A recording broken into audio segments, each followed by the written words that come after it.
এই যে আমি পুরো সেট করে ফেলেছি, কি সুন্দর লাগছে দেখতে। এবার এটা আমি এই যে জাল দেওয়া প্রায় হয়েই এসেছে। আম তো এমনিই মিষ্টি।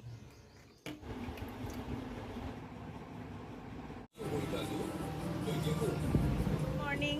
তো সকালবেলা উঠে গোপাল সোনাকে এই যে বিছানা থেকে ঘুম থেকে তুলে এখানে আমি বাল্য সেবা দিয়ে দিয়েছি যে। আর এই দিকে আমার গুডি, এই যে আমি একটা আর্টিফিশিয়াল প্ল্যান্ট নিয়েছি। তো রুম ডেকোরেশনের জন্য আমার ভীষণ ভালো লাগে রুম ডেকোরেশন করতে। এই যে দেখুন, এই জায়গাগুলোকে সুন্দর করে আমি ডেকোরেট করেছি, মানে একটু ভাল লাগে পছন্দের জিনিস দিয়ে সাজাতে। তো যাই হোক, আমি এটা সেট করতে বসেছিলাম, কিন্তু বাচ্চারা দেখলে যা হয়, ও তো এটা খেলার জিনিস পেয়েছে আর কি, সেট করবে, তাই আমার থেকে জোর করে নিয়ে বসেছে, মা মা আমি করবো। ঠিক আছে কর, কিন্তু পারছে না। পারছো? এই যে দেখো, এরকমভাবে ধরতে হয়। দাও, ওটা দাও, এরকম দিয়ে দিতে হলো। হয়েছে? এরকমভাবে পুরোটা সেট করতে হবে। হুম, করো আস্তে আস্তে। আমি ভিডিওতে দেখেছি এরকম প্ল্যান্টগুলো ঘরে থাকলে খুব সুন্দর লাগে দেখতে। অনেকদিন ধরে ইচ্ছা ছিল, তাই জন্য নেওয়ার।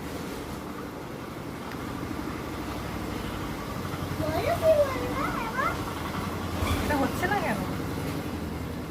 মুখটা ছোট, একটুখানি কেটে দিতে হবে।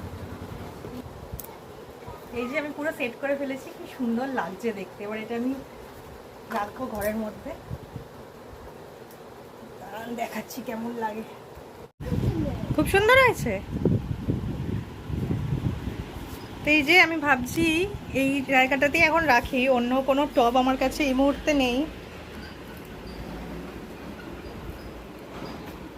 দেখি বাবু, ওটা দে, দেখি কেমন লাগে দেখে। খুব ভালো লাগছে না শোনা?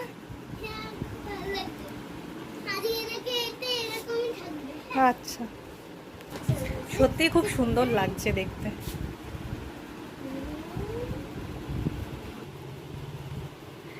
গুডি এখন এলকেজিতে পড়ে। তো ওদের 3বার পরীক্ষা হয়, যেমন হয় আর কি আমাদের মতে, কোয়ার্টারলি, হাফ ইয়ারলি আর অ্যানুয়ালি। তো কোয়ার্টারলিটা তো হয়ে গেছে, তখন ইংরাজিতে রাইমস দিয়েছিল দেখে দেখে লিখতে, মানে প্রশ্নপত্রে আর কি রাইমসটা দিয়ে দিয়েছে, দেখে দেখে লিখতে হবে, কিন্তু সেকেন্ড টার্মে ওদের না দেখে লিখতে দেবে। তো ওই জন্য গুডিকে আমি না দেখে লেখা শেখাচ্ছি। ও শিখেও গেছে, একটা রাইমস 3টে আছে, তাই না বাবা? একটা শিখেছে সবে আমার শোনা। শেষ করো। এই যে আমাদের বাড়ির আরো 2জন সদস্য। কি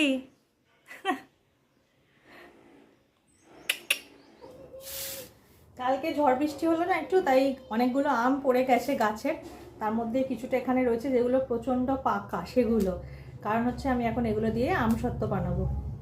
আমগুলোকে প্রথমে পুরো খোসাটা ছাড়িয়ে নেবো, ছাড়িয়ে নিয়ে মিক্সিতে দিয়ে পেস্টটা আরও সুন্দর মিহি করে নেবো আর কি। তারপর সেটা কড়াইতে দিয়ে কড়াইতে মানে জাল দিতে হবে, পুরো পেস্টটাকে জাল দিতে হবে, সেটাই করতে বসেছি।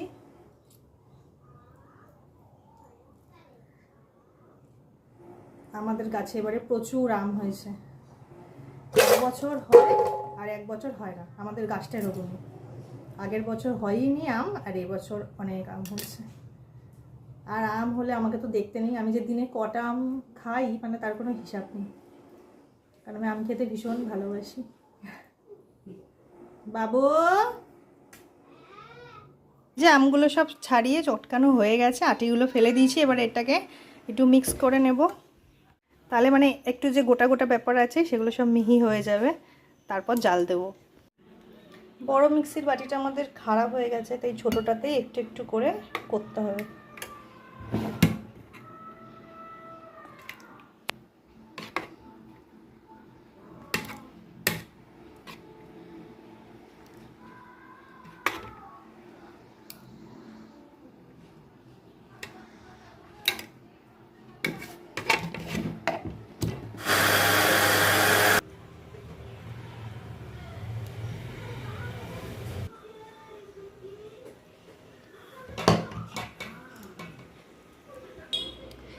কড়াইটার মধ্যেই জাল দেবো, তাই এই কড়াইটার মধ্যেই ঢালছি। এই যে এই পেস্টটা পুরো একদম একটা স্মুথ পেস্ট তৈরি হয়ে যাচ্ছে। দেখো গাছের আম দিয়ে ফুটি বানিয়েছি তোমার জন্য। তোমার দুধ রুটি খাওয়া হয়ে গেছে? গুড বয় আমার, একা একাই খেয়ে নেয়, সোনার ছেলে তো, বড় হয়ে গেছে। দেখি এক চামচ আমি খাইয়ে দিই তোমাকে, দেখো তো কেমন লাগে।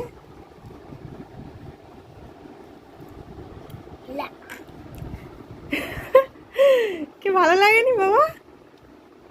শোনা ভালো লাগেনি?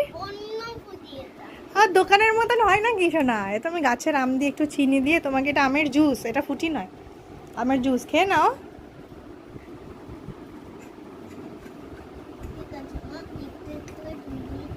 আচ্ছা, গুড বয়। এবারে এটা কড়াইতে একদম ভালো করে জাল দিতে হবে। একটু এটাকে ছেড়ে অন্য জায়গায় দেওয়া যাবে না, কারণ নালেই লেগে যাবে।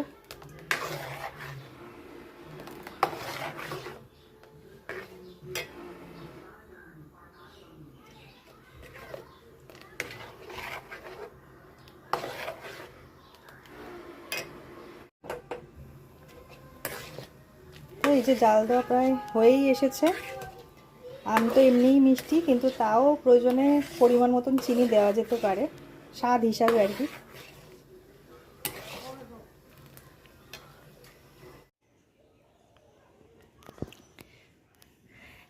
এখানে আগে থেকে দুথালা আমসত্ত্ব বানানো হয়েছে আর কি, প্রথম লেয়ারটা হয়েছে, এটা আমার শাশুড়ি মাই করেছিলেন, 2 না 3 থালা। আর ওদিকে আছে আম, তেল আর লঞ্চা, সব গাছের আম দিয়েই বানানো। এবার আমি আজকে যেটা করলাম সেটা এতক্ষণে ঠান্ডা হয়ে গেছে, মা আসছে, এসে এর ওপর একটা লেয়ার দেবে।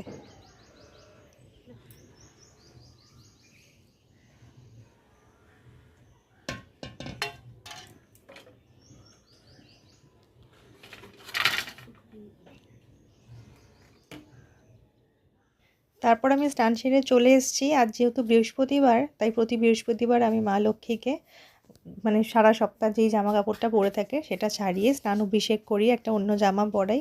সেই অনুযায়ী আমি মা লক্ষ্মীর স্নান অভিষেক করিয়ে নিচ্ছি। জয় মা লক্ষ্মী। তারপর বৃহস্পতিবার আমি মায়ের কপালে সিঁদুর ছুঁয়ে তারপর সেটা নিজেও পরি, সেই মতন আমি মায়ের কপালে আর শাখায় সিঁদুর ছুঁয়ে নিলাম, সেটাই আমি আমার সিঁথিতেও দিই। তারপর এখানে বৃহস্পতিবারের যে ঘট সাজানো আমার হয়ে গেছে, মায়ের সামনে ঘটটা আমি স্থাপন করলাম। সবসময় উলুধ্বনি দিয়ে মায়ের সামনে ঘট স্থাপন করতে হয়।